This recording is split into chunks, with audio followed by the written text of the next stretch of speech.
حضرت امام حسن رضی اللہ عنہ فرماتے ہیں، اپنے کام کے صلے کی واجبات سے زیادہ امید نہ رکھو، اس چیز کے در پہ نہ ہو جسے تم نہیں پا سکتے یا نہیں سمجھ سکتے۔ اعلیٰ درجے کا فیاض وہ ہے جو ایسے لوگوں سے حسن سلوک کرے جس سے اسے کوئی امید یا آسرا نہ ہو۔ اعلیٰ درجے کا معاف کرنے والا وہ ہے جو بدلہ لینے پر قادر ہو مگر عفو درگزر سے کام لے۔ اگر تم چاہتے ہو کہ لوگ تمہاری تعریف کریں تو نیک کام کرو، اگر تم کسی کو خوشی نہیں دے سکتے تو غم بھی نہ دو۔ انسان کو بادل ہونا چاہیے جو پھولوں کے علاوہ کانٹوں پر بھی برستا ہے۔ تکبر سے دین اور ایمان جاتا ہے، چنانچہ شیطان تکبر کی وجہ سے ہی مردہ اور مملون ہوا۔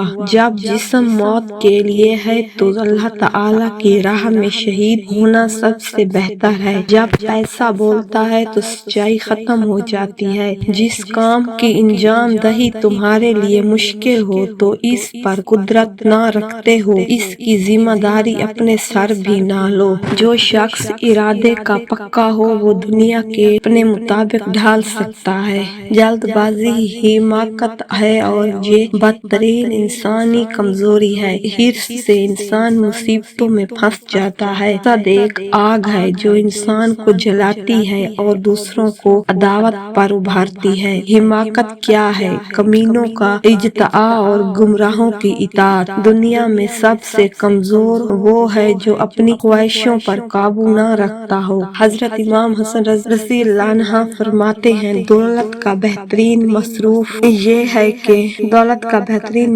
یہ ہے کہ اس سے عزت و آبرو کو برقرار رکھا جائے۔ چپ رہنے والا آرام سے رہتا ہے اور سلامتی اس کا ساتھ دیتی ہے۔